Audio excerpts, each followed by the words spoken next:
la actualización del pensum de cada carrera. Eh, a lo que se ve, creo que no se actualiza mucho, ¿no? Ingeniero, si bien tiene que ser cada 5 años, pero al parecer siguen con el mismo pensum, ¿no?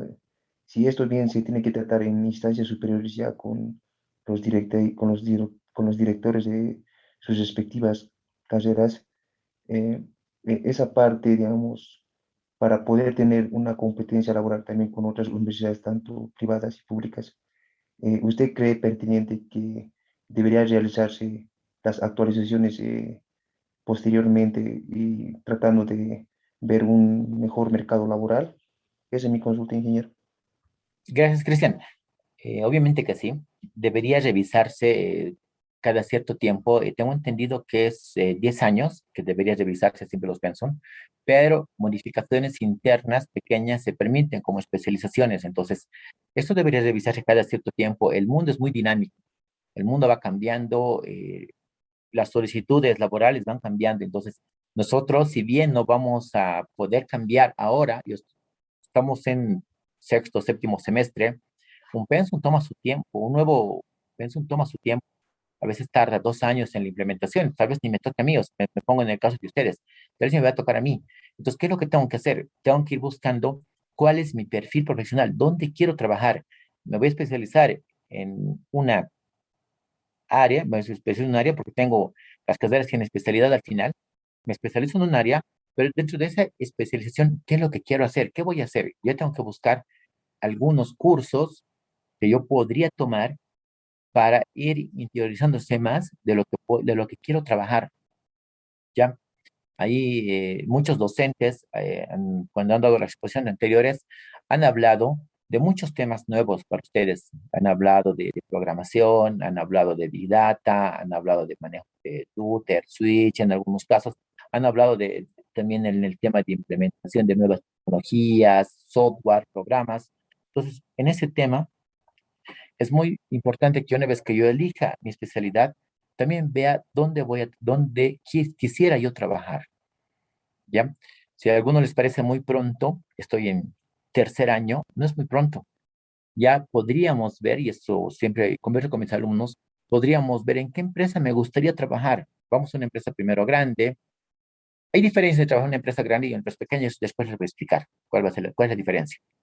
Yo quiero trabajar en una empresa grande, ¿qué especialidad me pide? Entonces veo el periódico y digo, necesito un ingeniero en mecatrónica, en civil, etcétera, en uno de los que estoy estudiando. ¿Qué es lo que me pide? Ya podría ir preparándome desde ahora, porque los cursos que me piden o las capacitaciones toman su tiempo, toman 1 a 2 años. Entonces, desde ahora podría ir capacitándome. ¿Para qué? Para que no pase lo que dice Cristian, ¿no? Que cuando yo salga, no estoy actualizado con el mercado. Voy a estar actualizado si busco las convocatorias, si sé dónde quisiera trabajar. Obviamente no estoy diciendo que vayan a trabajar ahora, solamente estoy diciendo que se presenten, que se preparen para lo que quisieran presentarse. Y luego van a ver que las convocatorias son similares, no les va a faltar mucha diferencia. Les van a pedir, eso sí, entre el tema de los años de experiencia, pero cuando les contratan para un tema de una pasantía o una práctica, se presentan ustedes, cuando ven su currículum y ven que tienen mucha capacitación en esas áreas, puede ser virtual o puede ser de conocimiento, que ustedes les empiezan a contratar y les empiezan a poner a prueba. Y ahí es donde van ganando la experiencia. ¿Ya? ¿Está claro, Cristian? Sí, correcto, ingeniero. Gracias. Entonces, ¿cuáles son los desafíos de la formación profesional? ¿Ya? La docencia universitaria es un proceso de reproducción y cambio cultural orientado a la formación de las personas que participan en él y que recibe una acreditación válida dentro de la cultura en la cual se realiza. Ya, ello a través de la interacción formadora, la transferencia de información, la construcción de conocimiento. ¿Ya? También es importante señalar, bueno, estamos ahí siguiendo la diapositiva, que la nueva posesión de la educación en la sociedad del conocimiento tiene implicaciones para, para el currículum, o para la currículum, o para la hoja de vida. ¿Ya? En sus aspectos de secuencia y organización escolar, el currículo es un mapa de viaje de estudio. Mi currículo va a decir por qué caminos he ido, cuál es el camino que he seguido. Entonces, cuando yo presento un currículum, tengo que presentar orientado a donde yo quiero llegar. Si estamos hablando que el currículum es un mapa de viaje, ¿ya? Y va a representar mi trayectoria de estudio, entonces voy a trazar un camino hacia donde quiero trabajar, hacia donde quiero yo llegar. No voy a trabajar diversos caminos, ¿ya? No voy a presentar mi currículum como un árbol, ya como diferentes caminos que van. No. Dependiendo de donde yo quiera trabajar, voy a presentar mi material, mi currículum hacia ese perfil que están solicitando, pero no está de más que me salga un poquito, que me desvíe un poquito con información que pueda servirle o que pueda pensar que a la empresa le va a ser útil, que la empresa sabe que yo sé. Tampoco me voy a desviar mucho, sino todas las capacitaciones que voy a tomar son muy importantes. Entonces, en ese aspecto voy a empezar a trabajar sobre mi currícula a partir de ahora. ¿Qué es lo que voy a estudiar? Estoy estudiando ingeniería civil o ingeniería industrial. ¿Qué debería tomar? ¿Qué cursos debería ir tomando? No estoy diciendo que se compren cursos caros, no. Hay cursos, capacitaciones online, pueden aprender. Y en la parte de conocimiento, si no han podido tomar el curso porque tiene un costo muy elevado, tiene un costo que no pueden costearse ustedes, en el currículum hay una parte que dice conocimientos, fortalezas y conocimientos o conocimientos propios.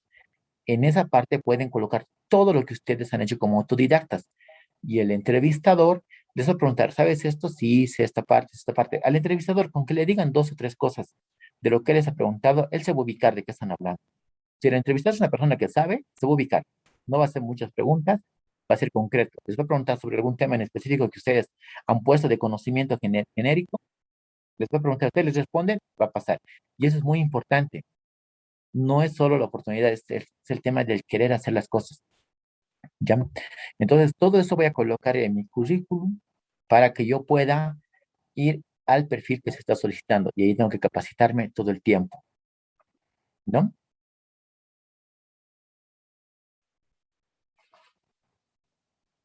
Todo el tiempo vamos a buscar la necesidad de cambio en el currículum, ¿no? ¿Qué es lo que yo tengo que cambiar? ¿Qué tengo que modificar? ¿Cómo tengo que trabajarlo? Algunas veces se dice, está mal interpretado generalmente, pero se dice cocinar el currículum. ¿A qué se le llama cocinar oficialmente el currículum? Es agarrar y tener las herramientas o los cursos necesarios para ese perfil, ¿no? Entonces, voy a preparar mi currículum para ese perfil de aquí a un año o de aquí a 2 años. Por eso les hablo a ustedes, porque son estudiantes ahorita. Entonces, como estudiantes, tienen que ir preparando el currículum para el lugar donde a mí me gustaría trabajar.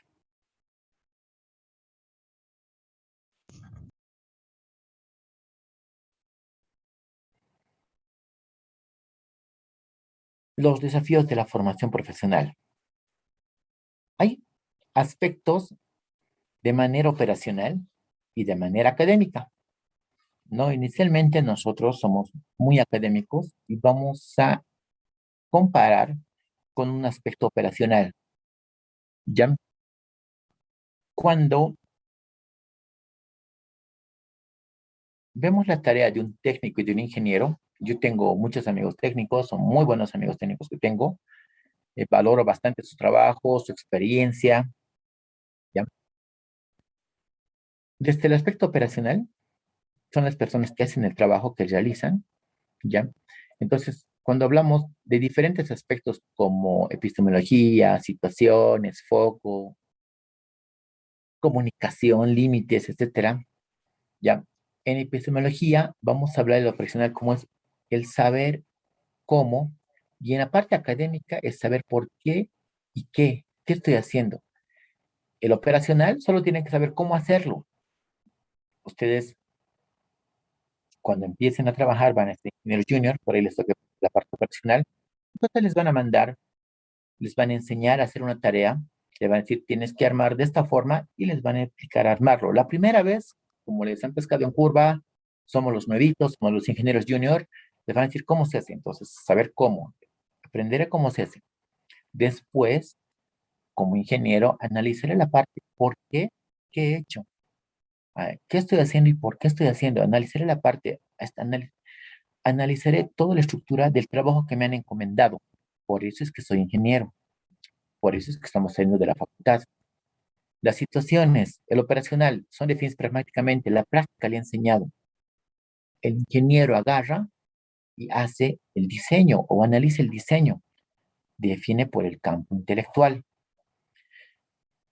Cuando hago una operación, cuando me da una tarea, ¿cómo me miden? Por el resultado. ¿He terminado o no he terminado? ¿Has puesto el foco o no has puesto el foco? Sí he puesto el foco y he encendido. Pero el ingeniero va a decir, bueno, he encendido, pero si cambiábamos esta situación o hacíamos esta migración o este diseño del circuito, podíamos cambiar y podemos tener este resultado. Hay proposiciones de la parte académica, ¿ya? Cuando dice foco no se refiere a un foco, no se refiere a lo que vamos a hacer.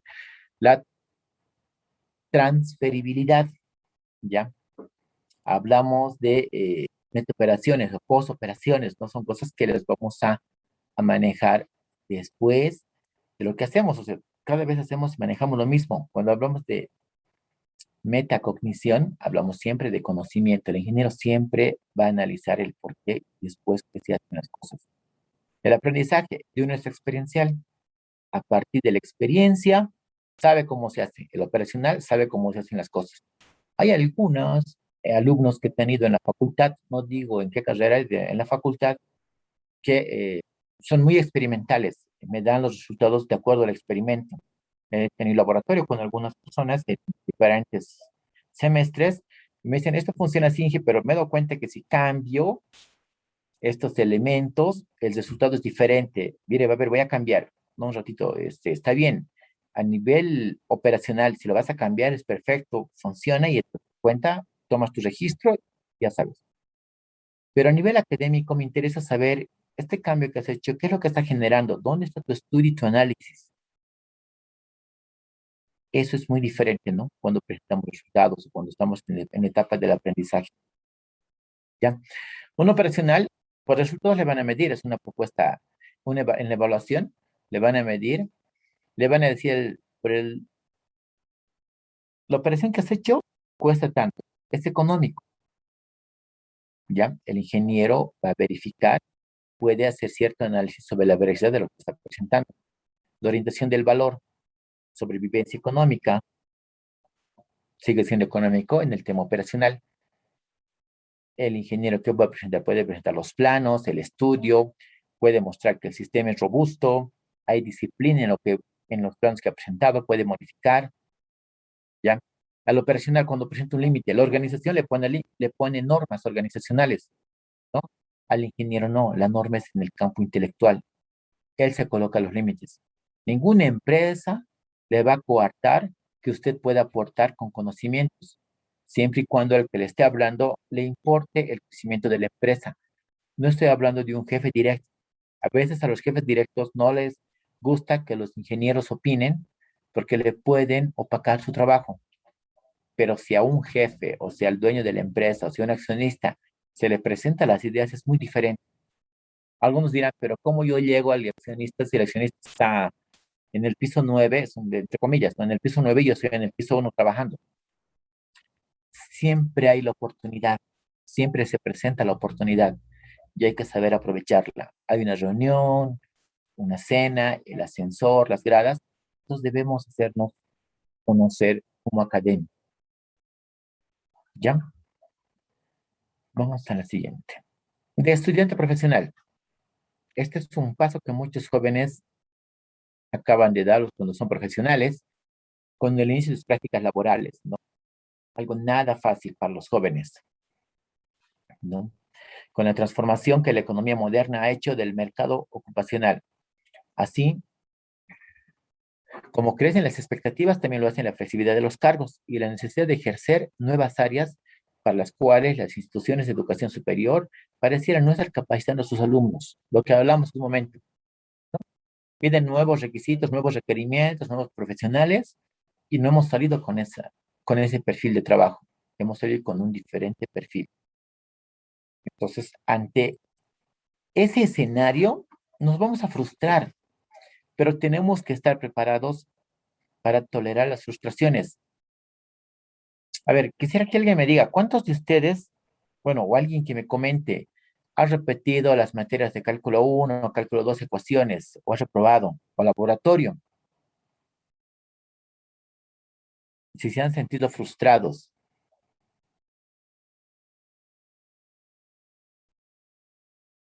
jóvenes o señoritas. Sí, ingeniero, a veces cuando, cuando estabas en clases presenciales o incluso clases virtuales, uno se frustra, ¿no? Cuando pierde una materia, porque, digamos, el hecho también de aprender y que no hayas logrado rendir en los exámenes, entonces te desanima en pocas palabras, ¿no? Pero bueno, como dicen, ¿no? Algunos compañeros, incluso algunos docentes, no hay que dejarse vencer y hay que seguir dándole, ¿no? Simplemente eso, ingeniero.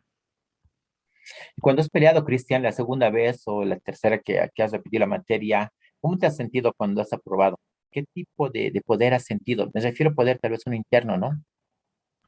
Sí, me he sentido satisfecho para, no ese momento, porque ya no, al fin vencí esta materia, entonces ya me habilito a otras materias más de instancias de otros semestres y me he sentido bien, pero un poco también te pones a pensar uno mismo, ¿no? En mi caso, digo, "Puta, no he perdido, digamos, un semestre o 2 semestres, ¿no? O incluso a veces cuando tomas una materia en intensivo y, o sea, tomas para nivelarte o quizás para adelantar, e incluso es un poco más complicado, ¿no? El intensivo porque pasas simplemente 4 semanas y son exámenes cada semana.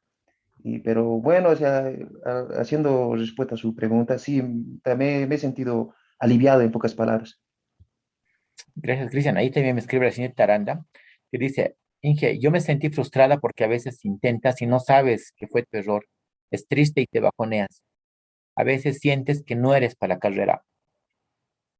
Muchas veces, imagínense, no voy a hablar de los que son alumnos de excelencia ni nada.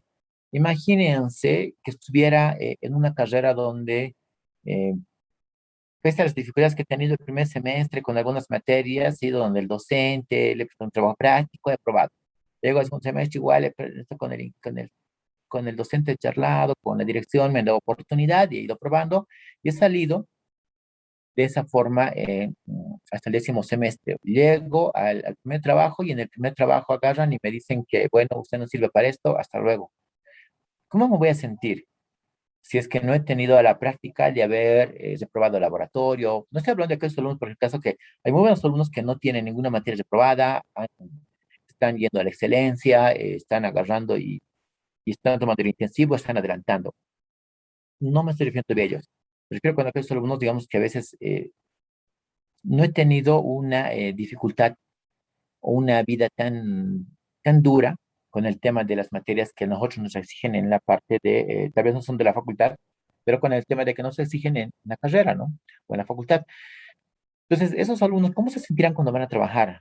Ahí van a ver a los profesionales que dicen, no hay trabajo, no encuentro trabajo, estoy haciendo otra cosa, es que no hay trabajo y yo conozco muchos profesionales que me dicen no hay trabajo, pero profesionales de la UMSA, conozco varios, o sea, yo les diría casi a nadie que no me diga que no hay trabajo, o sea, todos están trabajando.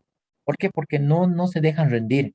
Tanto nos han preparado con el tema de exigirnos tanto, de que no debemos darnos por vencido, ¿ya? O algún laboratorio que no haya reprobado, que después me ha costado y que tengo que volver a aprobar, que tengo que, una materia me ha costado y que tengo que volver a repasar para aprobar la materia, me ha sentido empoderado. Cuando yo apruebo una materia después de haber reprobado, me siento que estoy muy capaz porque todo lo que las flaquezas que tenía el anterior semestre, ya he aprendido a superarlas. Entonces, ya sé dónde me va, cuál es la estrategia del docente en las preguntas cuando tomo con el mismo docente. Ahora, si hablamos de básicas, ¿cuál es la estrategia de las preguntas? Ya sé cuál es el nivel. Ah, perfecto, no me van a volver a pescar en curva. Entonces, alineo mi perfil para aprobar esas materias. De igual manera, no me tengo que sentir frustrado cuando repruebo una materia. Tengo que conocer cuál es la estrategia. Porque cuando yo echo una materia, ¿qué es lo primero que tengo que hacer? Tengo que saber cómo es el docente, qué preguntas le gusta hacer el docente, cómo maneja la materia el docente, cuál es el nivel que debo estudiar. Obviamente, si es un nivel bajo, no voy a compararme con ese nivel. Tengo que subir un poquito más de nivel, exigirme yo más de lo que se puede, ¿ya? Y tengo que empezar a analizar esa situación. Al igual es una empresa, yo veo una empresa, tengo que saber la misión, la visión de la empresa, a qué se dedica, cuál es su fuerte de la empresa, pero me dirán, ¿dónde voy a conseguir eso? internet, voy a averiguar dónde es la empresa. ¿Ya? Si yo quiero prestarme una empresa a nivel mundial, voy a saber cuáles son sus fuertes, cuáles son sus fortalezas, sus debilidades. ¿Debilidades qué? ¿Qué es lo que no maneja? ¿Fortalezas qué? ¿Qué es lo mejor que hace? Es igual, como yo entro en una materia para no reprobar y me voy a preparar al máximo, lo mismo hago con una empresa. Me switcheo y digo, de modo estudiante, estudiar una carrera o bueno, una materia, me pongo a modo de estudiar una empresa y dedicarme al trabajo que me han encomendado hacer. Entonces no debo frustrarme. Eso de la frustración, tanto en profesional como en estudiantes, eso se da. Y hay muy malos jefes que nos dicen, no sirves para esto y se supone que sabías. Entonces, uno no tiene que frustrarse, tiene que seguir dando de uno mismo para demostrar que puede. ¿Ya? ¿Alguna pregunta al respecto? Continuamos, jóvenes.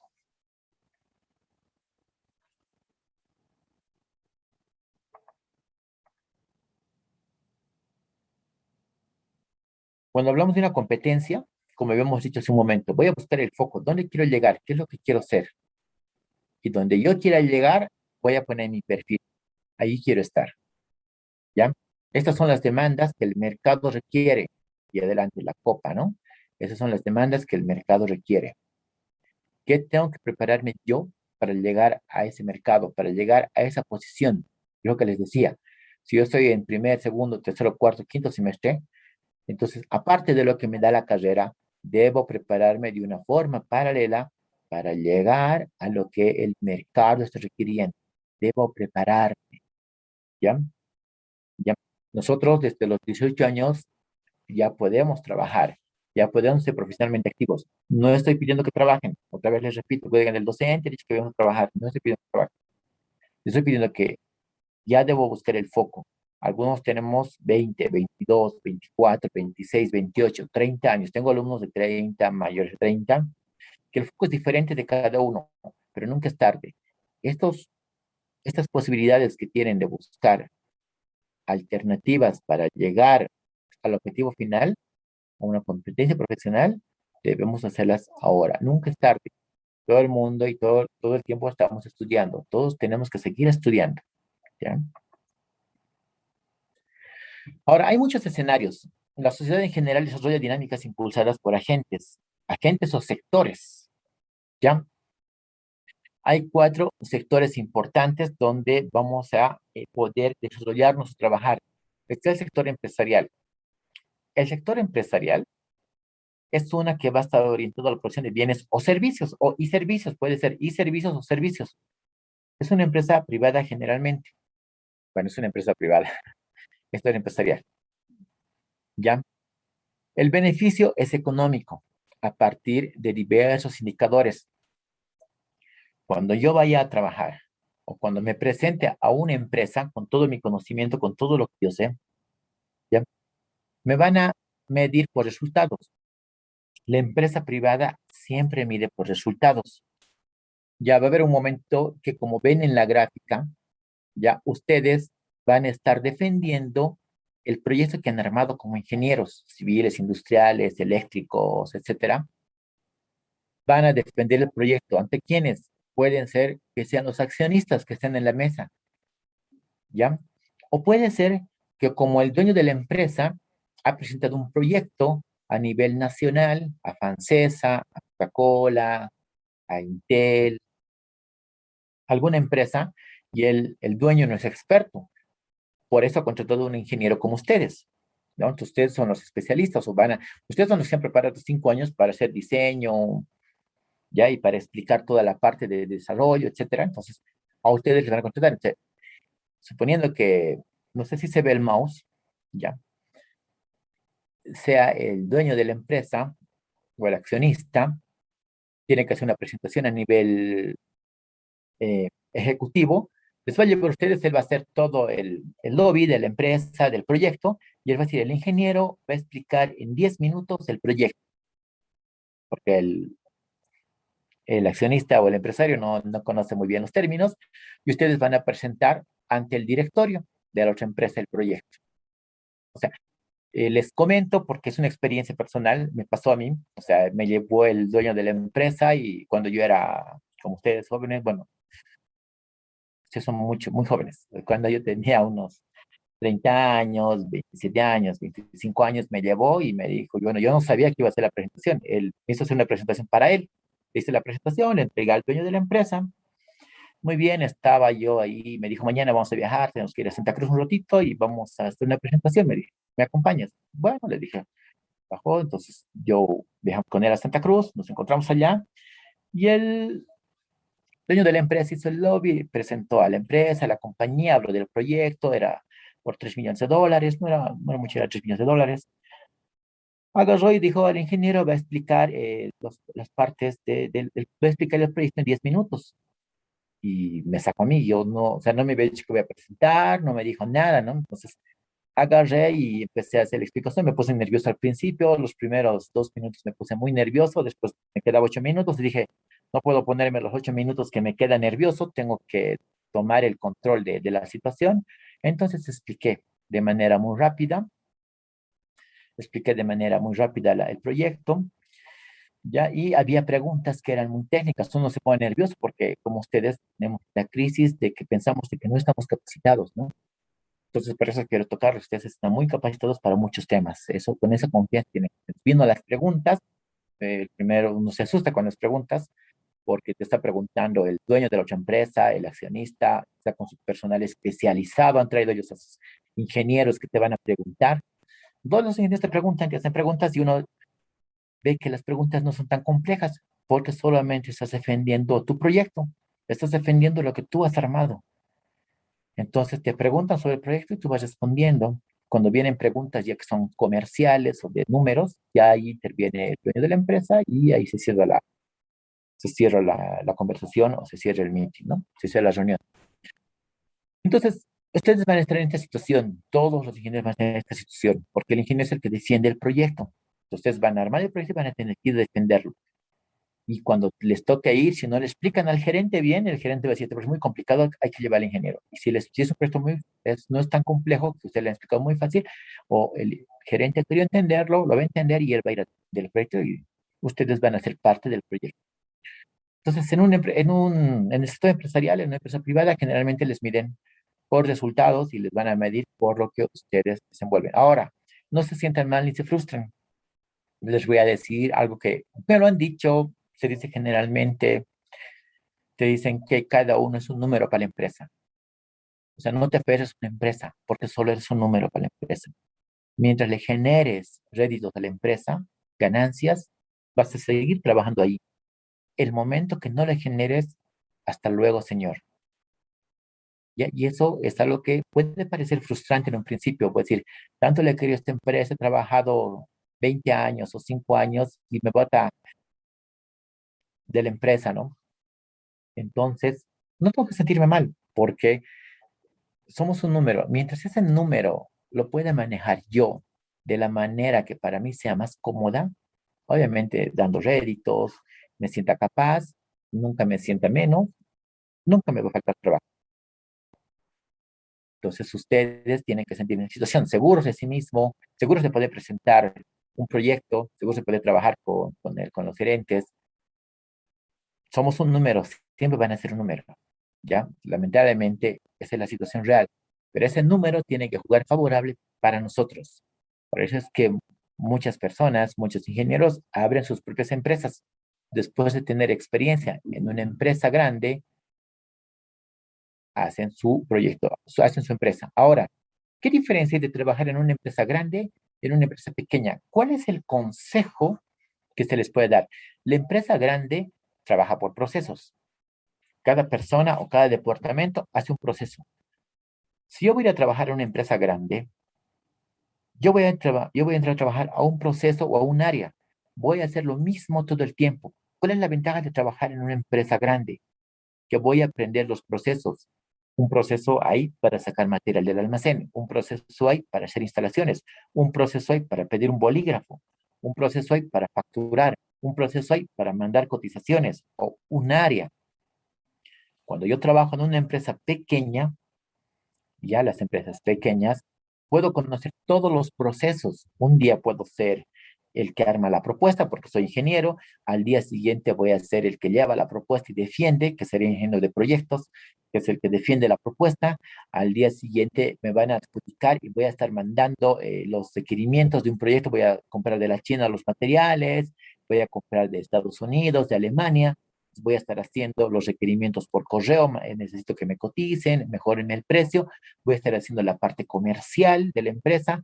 Al día siguiente me van a decir, ya te estoy mandando el material de Miami, está en Miami, te va a llegar, si son muy grandes, te va a llegar por barco, te va a llevar en barco por Chile, tienes que hacer los contenedores, entonces vas a estar haciendo la parte logística de la empresa.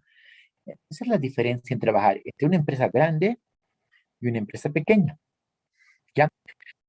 Es bueno aprender de ambos, es muy bueno aprender de ambos. Si alguno de ustedes quieren tener su empresa, quieren formar una empresa en el futuro, es muy bueno aprender de ambos. Ahora, ¿puedo sentirme cómodo trabajando en una empresa? Puedo sentirme cómodo. No es nada malo de que yo trabaje en una empresa, siendo especialista, tener un trabajo donde pueda sentirme cómodo y quiera jubilarme en esa empresa. No tiene nada de malo, ¿ya? Solamente tienen que sentirme cómodos y conformes con ustedes mismos cuando sean ingenieros en base a todo lo que han aprendido.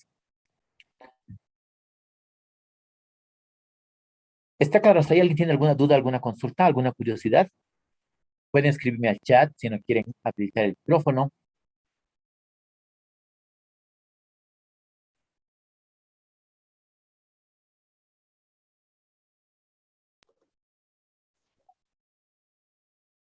Esteban, adelante.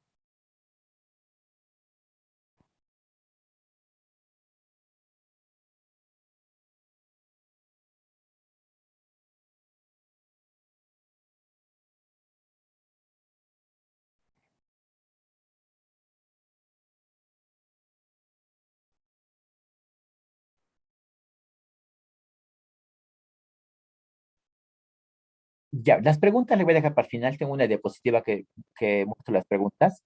Ya. La primera que me hacía si influye, digamos, de qué universidad ha sido. eh, ¿Qué es lo que influye más? Y les voy a ser muy sinceros. Influye el que tengan título o no tengan título. ¿Ya? Nosotros sabemos que salimos en 5 años, pero muchos no hacemos el título, lo dejamos el proyecto de aquí a 2, 3, 4 años, ¿no? Entonces, si voy a una entrevista de trabajo, dice egresado. Lamentablemente, el primer filtro que se hace, lamentablemente digo, porque no les miden por conocimiento, les miden por el título, ¿ya? Perdón, ya en las empresas que he ido trabajando, pasan a recursos humanos los currículums. Los currículums agarran y dicen titulado ingeniero electrónico, perfecto, adelante. Egresado, todavía no. Entonces, cuando los titulados no se ha elegido entre los titulados a alguien para que trabaje, van a los egresados. O si el jefe de proyecto, bueno, el jefe, el que está encargado, el que está pidiendo el personal, si yo estoy pidiendo un ingeniero industrial, por ejemplo, un ingeniero civil, ¿ya? Yo digo a recursos humanos, pásenme todos los currículums que digan titulados y egresados.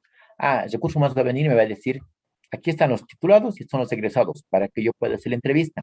Pero si no le menciono eso, automáticamente recursos humanos lo que hace, primero me va a pasar los titulados. Una vez que de los titulados no elija a alguien, va a pasar los egresados. Es el primer filtro que hacen. Por eso yo les recomiendo a los estudiantes de la facultad, titúlense lo más rápido posible, titúlense lo más rápido posible. ¿Por qué? Porque van a poder pasar ese primer filtro. Y el segundo filtro es la entrevista de trabajo. El segundo filtro va a ser la presentación, qué es lo que saben, los conocimientos técnicos. Entonces, ya cuando llegue eso, ya va a ser el segundo paso y tengo que llegar siempre. Por eso les pido, titúlense lo más antes posible. Y a todos mis alumnos les digo lo mismo, titúlense lo más posible, porque no quiero que lleguen a esa traba de la titulación y del primer filtro. En muchos casos dicen, la universidad, la UMSA, la Católica, la EMI, etcétera, tienen su personal que trabaja. Ahora, no voy a generalizar, no voy a generalizar. Yo he trabajado en Cochabamba mucho tiempo, ¿ya? Trabajando en Cochabamba y cuando iba a hacer trabajo, les voy a dar un ejemplo solamente, iba a hacer trabajos a Viva. Viva tenía personal de operación y mantenimiento. Eso es una anécdota, solo es una anécdota, ¿ya? No pasa lo mismo en Santa Cruz ni en La Paz. Alguien puede decir que no es cierto, ¿ya? Pero he trabajado con personal de mantenimiento Y el personal de mantenimiento de Viva era de la EMI. Entonces, ellos tenían preferencia para los de la EMI, porque estaban los de la EMI dentro de lo que es mantenimiento. Cuando llegaban los currículums, primerito entrevistaban a los de la EMI. Entonces entraba personal de la EMI. O sea, ni siquiera son de la Católica, la UPB, la UMSA, el Verón, la San Simón, la UMSA, etcétera. No, porque tenían el primer, porque eran amiguitos, entonces entre ellos se conocían y se ayudaban. Pero no es genérico, eso, ahí me voy. Esto era lo que pasaba en mantenimiento. Energía era otra cosa. La parte del departamento de energía. El departamento comercial era otra cosa. El departamento de obras civiles era otra cosa. Entonces, eran áreas totalmente diferentes, pero cada área trataba de trabajar en ese aspecto, trabajaban con los del EMI. Pero lo que es civil, lo que es el área comercial, lo tienen muy abierto. ¿Ya? Entonces, no es genérico, la persona que me ha preguntado no es genérico, ¿ya? Lo que sí nos va a abrir muchas puertas es el título primero y los cursos que vayamos tomando. Está claro, usted y la persona que me preguntó, no sé por quién era.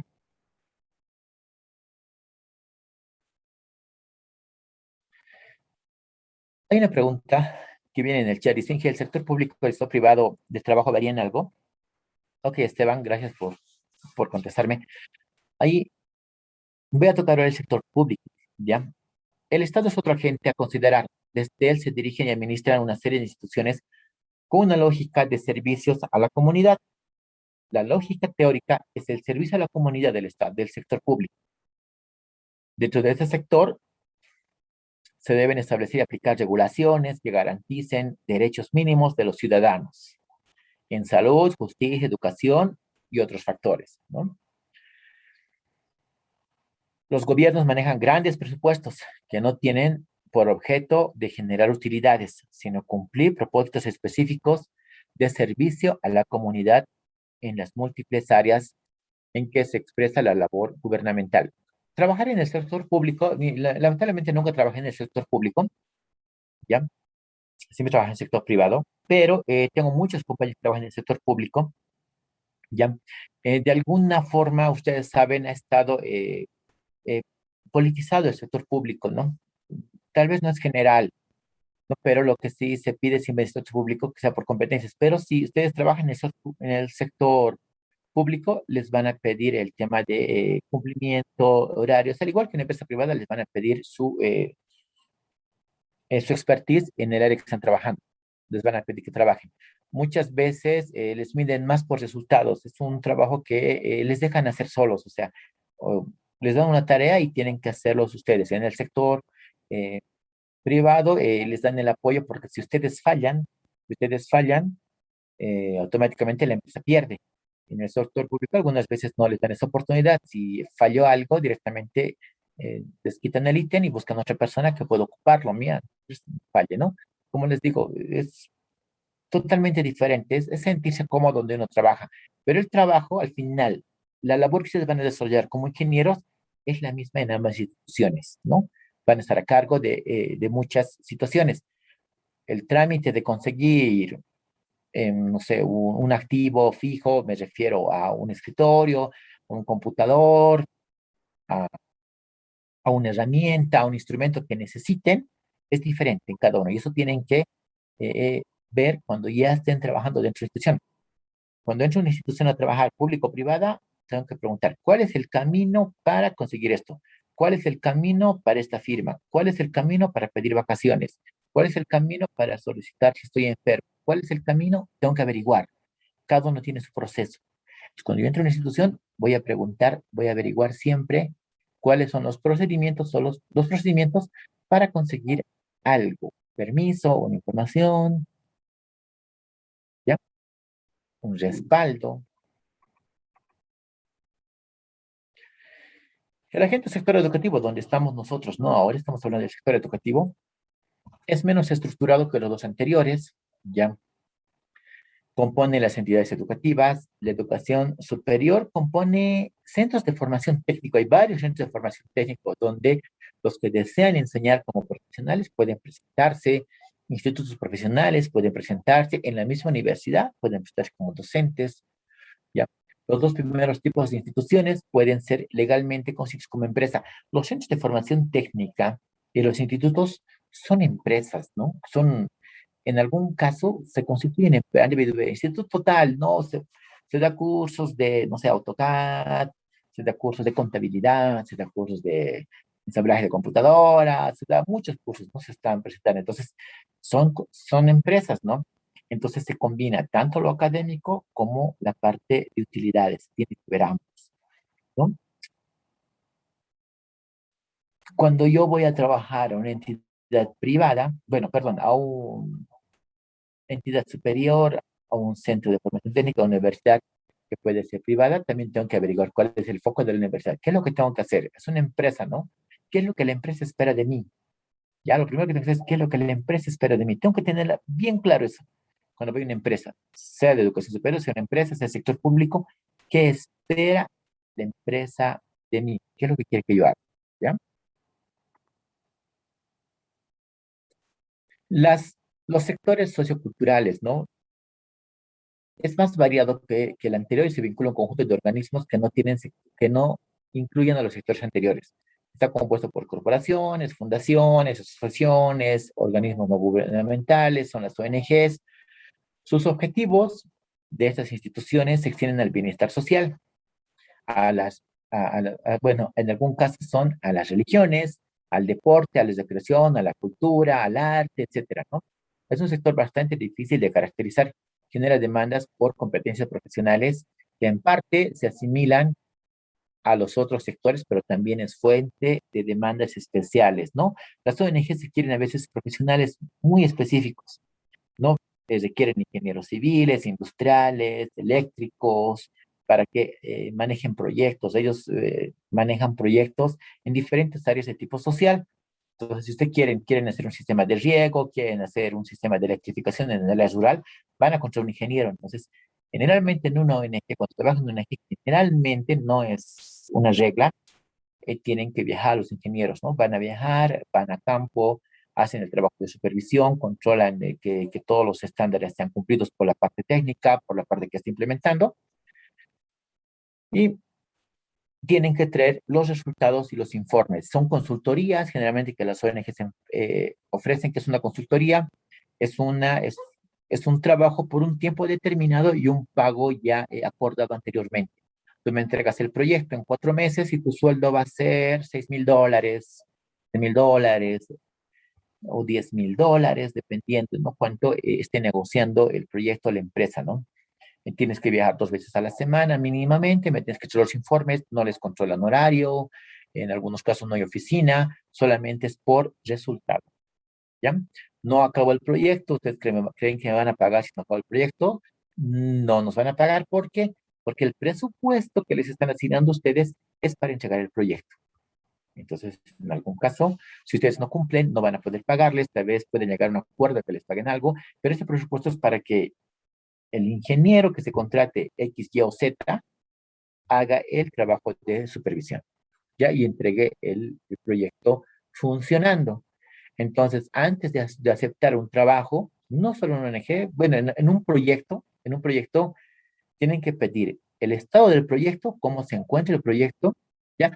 Cuando digo un proyecto, comparen un proyecto que han hecho de laboratorio que les ha costado, no sé, 20 bolivianos, 50 o 100 bolivianos, con un proyecto que puede costar 1, 2, 3, 10 millones de dólares, ¿ya? O más todavía.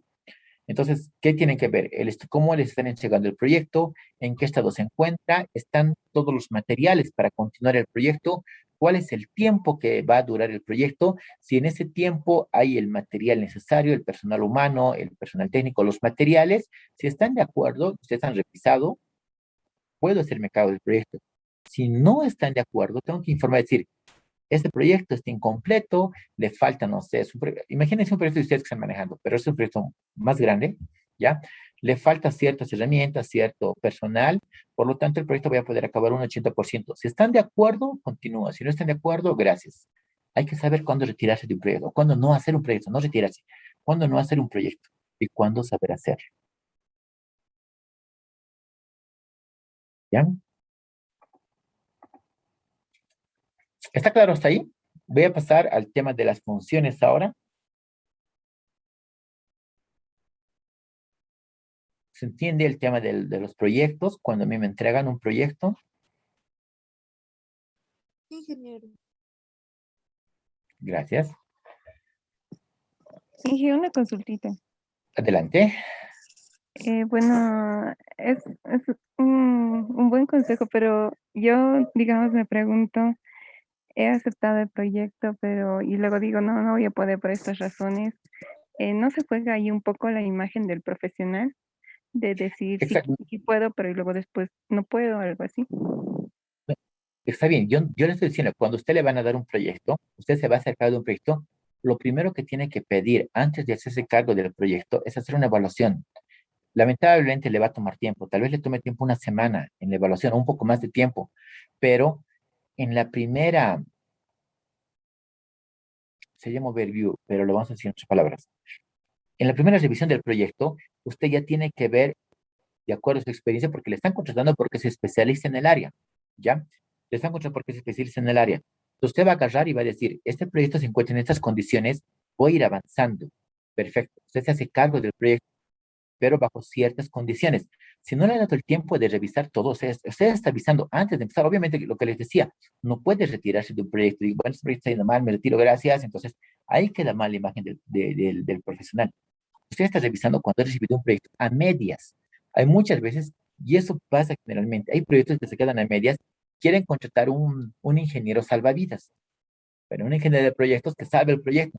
Entonces, en ese momento, ustedes tienen que agarrar el proyecto y decir, estas son las condiciones del proyecto y bajo estas condiciones las puedo agarrar. ¿Cuál es el tema? Y ahí va. ¿Qué pasa si voy a encontrar un problema de aquí a un mes que no me había fijado cuando he hecho la valoración del proyecto? ¿Y qué pasa si encuentro un problema? El momento que encuentre el problema, tengo que avisar a mis instancias superiores. Puede ser a la gerencia o a personal de decisión, que puede ser el dueño de la empresa, no siempre el gerente, que puede ser el dueño de la empresa. A personal que tome decisión, tengo que informarle yo, estimado ingeniero, licenciado, Carlitos, Pedro, no sé, con qué confianza yo puedo hablarle, no hay ningún problema. Ya que eso enseguida vamos a tocar el tema de las entrevistas personales. Cuando yo me presente, me presente ese problema, voy a hablar con instancias superiores que pueda decidir y decirle, mira, tengo este problema, acabo de ver el problema, ¿cómo procedemos? Pero me va a decir, pero tú eres el ingeniero de proyecto, o sea, tú dime cómo procedemos. Tengo dos alternativas. O cambiamos esto o presentamos esto porque necesitamos este material o ha fallado esto. Tengo que avisar inmediatamente. No tengo que quedarme con el muerto. Se dice así vulgarmente, pero no me quedo con el muerto, lo comparto para que instancias superiores me ayuden a decidir, porque ellos deciden qué pasa si pasó alguna vez. No voy a decirles a quién, les voy a comentar un proyecto que pasó. Ustedes conocen, ¿conocen las antenas parabólicas? ¿Alguien no conoce? Escríbame en el chat. ¿Conocen las antenas parabólicas? Si no conocen, escríbanme no. ¿Ya? Hubo un problema de que se vendió, hay una antena parabólica maestra, ya es súper grande, ya debe medir unos 20 metros aproximadamente, ¿ya? Es una antena maestra grande que mide así. Esa es una maestra que apunta al satélite y del satélite apunta a antenas parabólicas pequeñitas, como las que están en las casas para ver televisión, en unas antenas parabólicas pequeñitas, ahí apunta. ¿Ya? Entonces, el proyecto se vendió 500 estaciones o 400 estaciones a nivel nacional. No voy a decir a qué empresa ni quién ha vendido. ¿Ya? Se vendió el proyecto costó 2,5 millones de dólares, excelente, todos felices, rompieron el champán y el ingeniero de proyectos empezó el proyecto. El ingeniero de proyectos a veces no es el ingeniero de ventas. El de ventas es otro ingeniero comercial o puede ser del área, pero que trabaja con un grupo de ingenieros especialistas que pueden ser ustedes, que van a armar el proyecto. Una vez que hay un proyecto, que se ofrece el proyecto, llega el ingeniero de proyectos. El de proyectos es el que ejecuta el proyecto, es el que agarra, recibe toda la información y va a ejecutar el proyecto. Obviamente va a coordinar con los anteriores ingenieros de cómo ha sido el trabajo, les va a preguntar y todo eso. El momento de la ejecución empezó y empezaron a instalar las 500 estaciones, empezó a instalar los equipos en la central para comunicar a todo el país. Vamos a tener internet, telefonía en 500 estaciones rurales, en 500 lugares, perfecto. Cuando pasó un mes y digo, ¿y dónde está Ya estaban llegando los materiales a aduana, estaban llegando todas las antenitas, todo el material se había pedido. ¿Dónde está la antena maestra?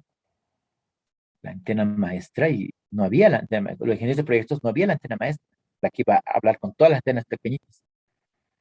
Y se va y se le pregunta al ingeniero comercial, ¿dónde está la antena maestra? Y el comercial dice, nunca ha pedido el cliente una antena maestra. Vamos al cliente y el cliente decía, hemos pedido una antena maestra porque dice llave en mano. Y llave en mano quiere decir que es un término que se utiliza para entregarte todo funcionando y que teóricamente el cliente entre con su llave y funcione.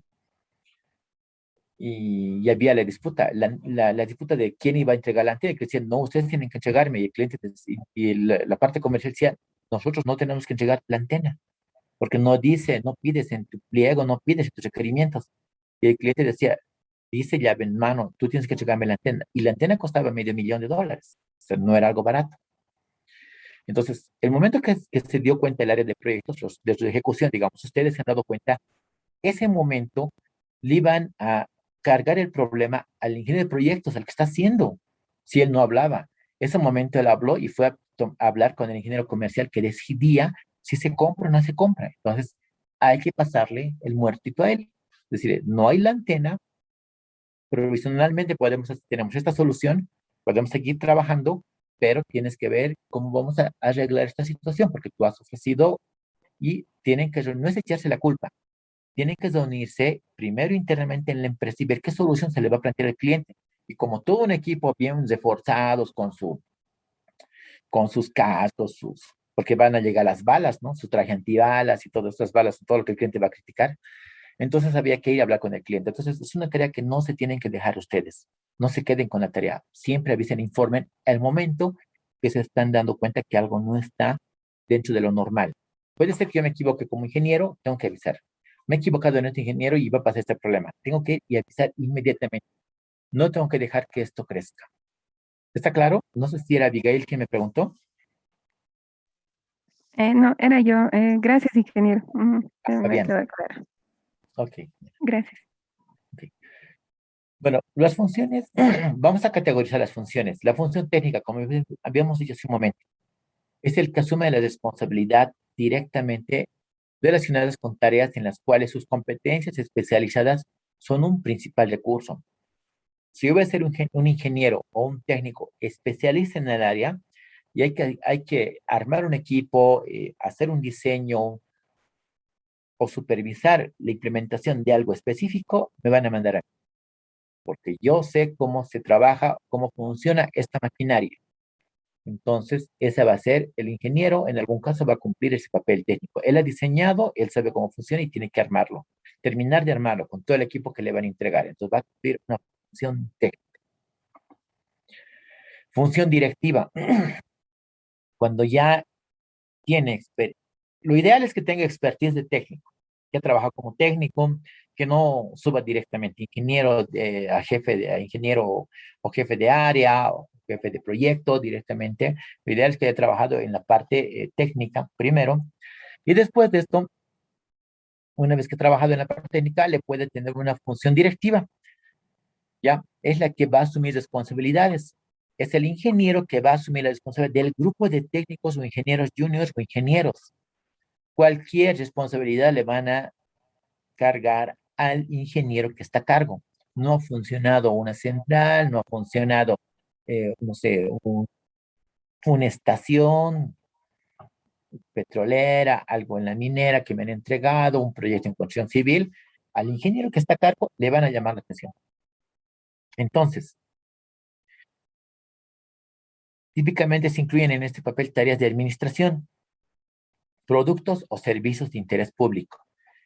¿Ya? Van a manejar gente. Y para manejar gente, muchas veces tienen que ser rígidos, tienen que ser estrictos, disciplinarios, pero también tienen que ser humanos. ¿Ya? Cuando sean jefes, por favor, yo sé que todos ustedes van a llegar a ser jefes, por eso les estoy indicando. Cuando sean jefes, van a trabajar con mucho tino con su personal técnico.